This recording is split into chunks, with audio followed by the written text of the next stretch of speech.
Good morning everyone. Hopefully सब अपने घर में बढ़िया होंगे, हम भी बहुत बढ़िया हैं। मच मच मच बेटर है आज तबीयत। और बस सुबह से घर के कामों में लगी हुई थी। बच्चों ने मूवी देखने जाना था, जैसे कि मैंने आपको बताया था। इन्होंने ऑफिस जाना था। रात को थोड़ा लेट हो गए थे सोते सोते, मस्ती मारते मारते। तो सुबह नींद ही नहीं खुली, किसी की भी नहीं खुली। इनकी भी बिल्कुल टाइम टू टाइम खुली और ये भागे। अब सुबह से जब से उठी हूँ तब से काम में लगी हूँ, क्योंकि कल परसों रात के कपड़े धो रखे थे और मशीन में ही रखे थे, तो वो स्मेल सी नहीं हो जाती घर में। तो अब मैंने तार बांध दी है पूरे घर में, और तार बांध के सारे कपड़े सुखाए हैं ताकि सूख जाएं। और मैं सोच रही हूँ कि लगे हाथ और भी जो कपड़े हैं वो भी धो देती हूँ। और अभी अभी मेरा बहुत ही प्यारा सा एक पार्सल आया। वैसे तो 2 पार्सल आए। एक तो तनु का सूट आ गया, एक आ गया। 2 मैंने मंगवाए थे कि जो बेटर लगेगा वो मैं उसे भेजूँगी राखी के लिए। और दिया के लिए जो मंगवाया था तो वो मैडम ने रिजेक्ट कर दिया, वो रिटर्न कर दिया मैंने। अब वो कह रही है कि मैं अपने हिसाब से लूँगी जो मुझे लेना है। तो मैंने कहा ठीक है भैया, जो लेना है ले लेना। तो तनु का और सानू का दोनों का आ गया है। और दूसरा मेरा जो पार्सल आया है वो मुझे आपसे शेयर करना था। ये अभी अभी आया है। ये 5 पीस ये पॉट सेट है, और मुझे बहुत पसंद आया था जब मैंने मीशो पे देखा था। सबसे छोटा साइज़ करीबन आधा किलो का है, उससे बड़ा दिखाऊं।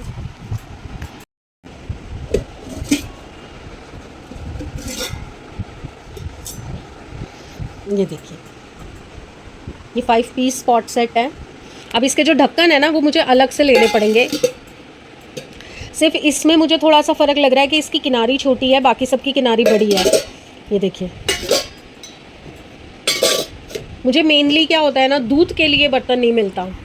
दही के लिए, लस्सी बनाने के लिए मेरे पास ना हैंडी है। हैंडी चलाने के लिए ना कोई ऐसी चीज़ चाहिए होती है जो जग टाइप हो। तो मेरे पास एक जग है, पर वो जग ना नीचे जो बर्तन रखे हुए ना उनमें है। नो नो लूना, नहीं, मुँह नहीं लगाना। तो ये अब धुलवाऊँगी पहले। तो ये बहुत ही रीज़नेबल प्राइस में मुझे मिल रहा था, मीशो पे सेल चल रही थी ना, तो तब मैंने ऑर्डर कर दिया था। तो ये मेरे को बहुत पसंद आया, तो मैंने सोचा कि आपसे भी शेयर करूँ। लिंक में डिस्क्रिप्शन में यहाँ पे दे दूँगी, सारी इसकी डिटेल्स यहाँ दे दूँगी। इसमें बहुत सारी वैरायटी है, बड़े वाले पतीलों का भी सेट है, और इसी में हंडिया का भी सेट है। पर मुझे ऐसा चाहिए था जिसमें मैं लस्सी वगैरह या मैंगो शेक वगैरह जो हैंडी से बनाने के लिए मुझे चाहिए होता है, तो वो मैं इसको यूज़ कर सकूँ। मक्खन निकालने के लिए चाहिए होता है, तो वो इसमें हो सके। तो बेसिकली ये मेरे दूध, मक्खन, लस्सी, इन सब चीज़ों के लिए मुझे चाहिए था। तो ये आ गया अब मेरे पास। पहले मेरा मन पता क्या कर रहा था, पहले मेरा मन कर रहा था कि मैं ना 1-2 जो ज़रूरत के खोलती हूँ, बाकी सारे ऐसे ही पैक रख देती हूँ, कल को किसी को देने के काम आ जाएंगे। बट क्यों मैं यूज़ किया हुआ दूँ दोबारा मंगा देंगे किसी को देना होगा तो। दिनचर्या शुरू हो चुकी है। दवाई मेरी ख़त्म थी, मुझे जाना था डॉक्टर के पास, बट अब मैं नहीं जा पा रही हूँ क्योंकि बच्चे हैं नहीं। जब तक बच्चे आएंगे तब तक डॉक्टर उठ जाएंगे।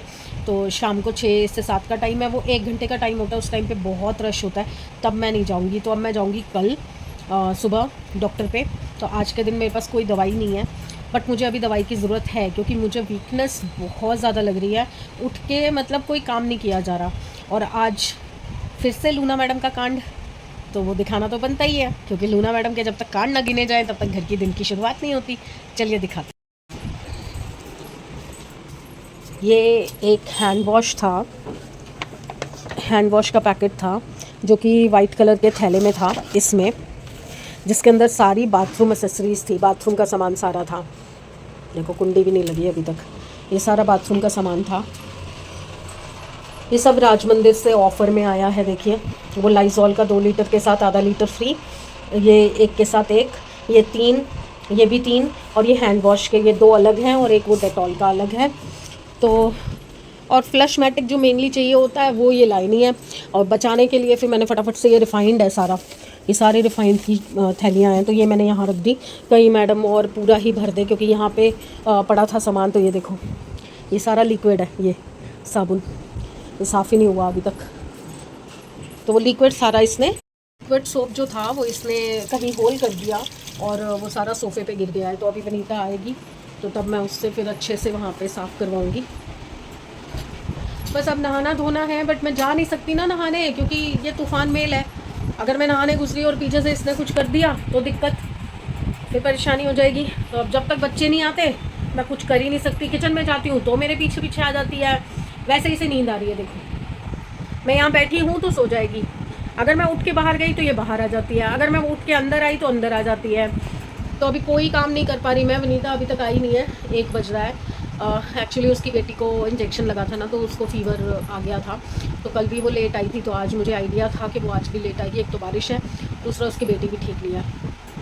अब मुझे ये पार्सल पैक करना है, ये जो भिवानी जाना है। बस मैं एक सूट का और वेट कर रही हूँ। दोनों में से जो बेस्ट लगेगा ना वो मैं उसको भेजूँगी, तन्नू को। सानू का तो ऑलरेडी सिलेक्टेड है, वो तो मुझे कोई दिक्कत नहीं है, बस राखियाँ लानी है भैया की। और अभी मेरा ना वही कन्फ्यूजन क्रिएट हो गया है कि मैं देहरादून जाऊँगी कि नहीं जाऊँगी। अभी कुछ पता नहीं है, क्योंकि जो दिल्ली वाला भाई है, छोटा भाई करण, वो भी आने को बोल रहा है राखी पे, तो वो भी आएगा। शायद नवीन भी आएगा। नवीन को मैं राखी नहीं बांधती हूँ, बट कल रात को उसका फ़ोन आया और मैंने वैसे ही जनरली बताया कि कोई भी भाई राखी नहीं बंधवाना चाहता मुझसे। तो उसने बोला कि दीदी आप टेंशन क्यों ले रहे हो, मैं भी भाई हूँ आपका, अगर कोई नहीं है तो मेरा हाथ है आपके लिए राखी बंधवाने के लिए। तो करण और नवीन दोनों शायद आएंगे राखी वाले दिन। तो पता नहीं, अभी मेरी तबीयत भी ऐसी है ना, तो पता नहीं मैं देहरादून जा पाऊँगी नहीं जा पाऊँगी। तो मैंने उनको बोला ठीक है, या तो मैं देहरादून से आके राखी बांधूँगी या फिर जाने से पहले बांध के जाऊँगी, और अगर नहीं गई तो फिर राखी वाले दिन तुम आ ही जाना। तो देखते हैं राखी का क्या प्रोग्राम होता है। दिया तो समृद्ध को बांधेगी, और जो उसके मामा का बेटा है, वैसे तो दिया के कितने भाई हैं पता है, 2 3 4 5 6, उसके 6 भाई हैं, पर अभी सिर्फ एक ही बांध पाएगी, दूसरे को भेजनी पड़ेगी मानू को। तो अगर मैं देहरादून गई तो मैं मानू की राखी तो साथ ले जाऊंगी, और शिव अगर नवीन बनवाएगा तो शिव की भी राखी होगी। तो मतलब मैं ना कई चीज़ें शेयर करना चाहती हूँ आप लोगों से, बट कर नहीं पाती। आज मैंने सोचा था कि मैं बिल्कुल व्लॉग नहीं करूँगी, सोच लिया था कि आज व्लॉग नहीं करूँगी, क्योंकि कल किसी का कमेंट था रात को कि आपके व्लॉग्स बहुत बोरिंग होते हैं, तो आप व्लॉग बनाना बंद कर दो। मधु जी ने लिखा था। मैंने उनको जवाब तो दिया है कि अगर आपको बोरिंग लग रहा है तो आप देखना बंद कर दो। जब मैं कुछ बन जाऊंगी, जब मेरे व्लॉग्स एंटरटेनिंग लगें, आपको सुनने में आए, या कभी कोई बाय चांस आप देख लो, तो अगर आपको एंटरटेनिंग लगे तो आप तब से देखना शुरू करना। अभी फ़िलहाल के लिए आप देखना बंद कर दो, क्योंकि मुझे मालूम है यार, कौन देखना चाहेगा कि सुबह उठते ही किसी का व्लॉग देख रहे हो, बीमार हूँ, ऐसी हालत हो रही है, वैसी हालत हो रही है। पर ना मैं बनावटीपन नहीं दिखा सकती, मैं जो ओरिजिनलिटी है, जो रियलिटी है वो दिखाती हूँ। हाँ, इस रियलिटी में भी कुछ चीज़ें हैं जो मैं नहीं दिखाती। मैं सिर्फ हैप्पी मोमेंट से, अपनी बात जो मैं मेरे से रिलेटेड है, ना तो मैं अपने बच्चों से रिलेटेड कोई बात बोलती हूँ, ना अपने हस्बैंड से, ना फैमिली से। सिर्फ मेरे दिल की बात मैं करती हूँ, जो मैं करती हूँ घर में, जो मैं कर रही हूँ घर में, मेरे साथ क्या हो रहा है, मैं सिर्फ अपने बारे में बात करती हूँ। सोचा यही था कि नहा धो के और फिर एक ही बार 10 मिनट का एक ब्लॉग बनाऊंगी और वही अपलोड करूंगी। पर जब बात छिड़ी गई है तो मैं, मधु जी जैसे कुछ और भी लोग होंगे जिनको मसाला चाहिए होता है देखने के लिए। ये टीवी सीरियल नहीं है जिसमें आप स्टोरी रोज़ रोज़ चेंज करते रहो, किसी को भी मार दो, किसी को भी ज़िंदा कर दो, किसी की भी 2 शादियाँ करा दो, 4 शादियाँ करा दो। ये टीवी सीरियल नहीं है। हर किसी की जो ब्लॉगिंग कर रहा है, डेली रूटीन दिखा रहा है, उसकी अपनी पर्सनल लाइफ वो आपसे शेयर कर रहा है। मेरा करने का मकसद ये है कि मैं अकेली नहीं रह सकती। मुझे कोई चाहिए होता है जिससे मैं बात करूं। एक टाइम पहले भी मेरी लाइफ में आया था जब मैं बिल्कुल अकेली हो गई थी। उस टाइम पे मैं सीवियर डिप्रेशन में चली गई थी। मैं अपने बच्चों को नहीं देखती थी। मेरे को इतना ज़्यादा डिप्रेशन हो गया था कि मेरा मन करता था मैं मर जाऊँ। मेरे पास बात सुनने वाला कोई नहीं होता था। आज ठीक है, मेरे बच्चे बड़े हो चुके हैं, हम लोग, और मैं भी शायद उस एज से निकल आई हूँ जब मैं बहुत ज़्यादा हर्ट हो जाती थी चीज़ों से। पर मैं जो हो चुका उसके बारे में बात नहीं करना चाहती हूँ। आपको मसाला चाहिए, मेरी लाइफ में बहुत सारा मसाला था। शादी कैसे हुई, शादी के बाद क्या क्या हुआ, कैसे मैंने बच्चों को बड़ा किया, मैंने हर समय देखा है, हर तरह का समय देखा है। पर मैं पिछला रोना क्यों रोऊं? मैं आज में जी रही हूँ, मैं आज की बात करना चाहती हूँ, मैं आपसे आज की चीज़ें शेयर कर रही हूँ। हर एक औरत की लाइफ में, हर मतलब एक छोड़ के एक औरत की लाइफ में कुछ ना कुछ हुआ होता है।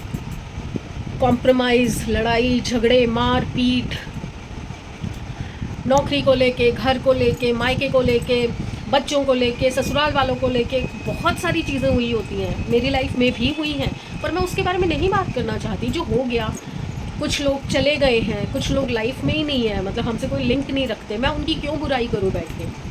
किसी ने मेरे साथ ये कर दिया था, किसी ने मेरे साथ वो कर दिया था, उन चीज़ों में मसाला चाहिए आपको, वो मसाला मैं नहीं दे सकती हूँ, क्योंकि मैं एक उम्मीद पे चलती हूँ कि रिश्ते बिगड़े हैं, ख़त्म नहीं हुए। खून के रिश्ते लाठी मारने से टूटते नहीं हैं, अलग नहीं होते हैं। हाँ, उछाल ज़रूर आता है, बिखरते ज़रूर है, पर फिर इकट्ठा भी हो जाते हैं। ये लाइफ है। तो मैं उन रिश्तों को सोशल मीडिया पे लाके बदनाम करके अपने व्यूज़ कमाना, अपने सब्सक्राइबर कमाना, ये नहीं चाहती हूँ। तो जिसको भी मेरी डेली रूटीन, मेरी स्ट्रगल, मेरी खुद की struggle as a woman, as a mother, as a wife, as a human being, मेरी स्ट्रगल देखने में इंटरेस्ट हो, प्लीज़ व्लॉग देखिए। कहीं ना कहीं आप भी रिलेट करेंगे, चाहे वो आदमी हो चाहे औरत हो, वो रिलेट करेंगे। पर प्लीज़, अगर मसाले की रिक्वायरमेंट है, मैं उतनी सॉलिड नहीं हूँ कि आपको रोज़ मॉल में घुमाने ले जाऊँ, रोज़ शॉपिंगें दिखाऊँ, रोज़ कोई पार्क घुमा लाऊँ, कहीं रिजॉर्ट में ले जाऊँ। शायद होगा कभी मैं भी कमाऊँगी तो मैं कर सकती हूँ, बट अभी मैं उतनी सॉलिड नहीं हूँ। मैं आपको वो दिखा सकती हूँ जो मेरी लाइफ में आज चल रहा है। तो प्लीज़ मधु जी और मधु जी जैसे और भी लोग जो एक्सपेक्ट कर रहे हैं मेरे से, शायद मैं वो फुलफ़िल नहीं कर पा रही हूँ, बट मेरे पास अगर 15 लोगों के कमेंट्स आते हैं, उसमें से सिर्फ एक इंसान है जो मुझे डीमोटिवेट कर रहा है, जो मुझे कह रहा है कि आपको व्लॉग बनाना बंद कर देना चाहिए। आप प्लीज़ मेरे व्लॉग मत देखो। मुझे पैसों का लालच नहीं है कि मुझे यूट्यूब की कमाई आ जाएगी और मैं आपके आगे गिड़गिड़ाऊँगी या कुछ नहीं। मुझे पैसों का लालच नहीं है, मुझे अपना लालच है कि मैं बिज़ी रहती हूँ, मैं किसी से बात करती हूँ, कोई मुझे सुन रहा है। मेरे लिए ये बहुत बड़ी चीज़ है। 15 में से एक जन ऐसा है जो हर चीज़ में मुझे डिमोटिवेट करता है, हर चीज़ में। और उनमें से 14 लोग ऐसे हैं जो मेरे दुख से रिलेट करते हैं, जो मेरी तकलीफ़ से रिलेट करते हैं, मुझे सलाह देते हैं, मुझे अप्रिशिएट करते हैं। तो आप बताइए, आप एक को अहमियत देंगे या 14 को अहमियत देंगे? उन 14 के साथ मैं खुद की खुशी भी देखती हूँ। अगर उन 14 में से भी एक एक करके सब नेगेटिव बोलना शुरू कर देंगे ना, तो भी मैं अपनी खुशी देखूँगी कि मुझे बात करने को कोई मिल जाता है। क्योंकि लाइफ में जब आपके पास कोई नहीं होता ना, कोई नहीं होता। मैं लाइफ के उस मकाम से यहाँ तक आई हूँ जब मैं 1000 लोगों की भीड़ में होती थी, फिर भी अकेली होती थी, और आज मैं अकेली होके भी 1000 लोगों से बात करती हूँ। मुझे ये प्लेटफॉर्म कमाई का ज़रिया नहीं, जीने का साधन मिला है। तो प्लीज़ मुझसे मेरा जीने का साधन मत छीनिए। आपको बोर लग रहा है, आपको अच्छा नहीं लग रहा है, मैं उसको नहीं चेंज कर सकती। अगर मुझे फ़ीवर है, अगर मैं बीमार हूँ या मेरे साथ कोई गलत चीज़ हो रही है फिज़िकली, तो मैं आपको हंसती खेलती नहीं दिख सकती। आज मैं ठीक हूँ, आज मैं अच्छा फ़ील कर रही हूँ, चाहे मुझे चक्कर आ रहे हैं, चाहे मुझे वीकनेस फील हो रही है, बट मैं फिर भी अच्छा फ़ील कर रही हूँ, तो मैं अच्छा दिखा रही हूँ ना। तो प्लीज़ डीमोटिवेट किसी को भी मत करो, चाहे वो गंदे से गंदा काम कर रहा हो, आपको नहीं पसंद आ रहा, प्लीज़ मत करो, क्योंकि उसकी क्या मजबूरी है आप नहीं जानते। तो चलिए बेल बजी है, कोई आया देखते हैं। फिर वही हाल, पता ही नहीं चलता कब आँख लग जाती है, कब एकदम से नींद आ जाती है। अभी दिया तैयार हो रही थी, उस वक्त तक मैं जाग रही थी। दिया तैयार हो रही थी तब तक मैं जाग रही थी, और उसके बाद मुझे नहीं पता वो कब गई है। बस अभी बड़ी देर से शांति देख के ना मुझे वो लगा कि लूना कहाँ है, तब देख के आई हूँ। दोनों दरवाजे पर बैठे हुए हैं, अंकित का वेट कर रहे हैं। घड़ी में टाइम हो रहा है 5:55, 5:55 आने वाला होगा अंकित। और वही मुझे उठते ही चक्कर आ रहे हैं, तो आज भी खाना मैंने घर का स्वाद से मंगवाया है बाहर से। ये हाथ पूरा आकड़ा पड़ा है, इतना ज़बरदस्त दर्द हो रहा है ना इस हाथ में, इतना ज़बरदस्त दर्द है। अभी भी ऐसा मन कर रहा है कि सो जाऊँ, वापस से सो जाऊँ। चाय वाय बनाते हैं, थोड़ी आंखें वाँखें खोलते हैं, फिर शाम की भी तैयारी करनी है खाने वाने की। आज तो मैं सोच रहा हूँ शाम को ना खिचड़ी बना दूँगी, देखते हैं। चलिए, संध्या हो चुकी है और बस ऐसे ही दिन निकल रहे हैं आजकल। तो कुछ भी नहीं है मेरे पास करने को काम इतने सारे हैं, बट हिम्मत नहीं हो रही, अभी भी हिम्मत नहीं हो रही, बहुत ज़्यादा वीकनेस लग रही है। आएगी वापस आएगी जान।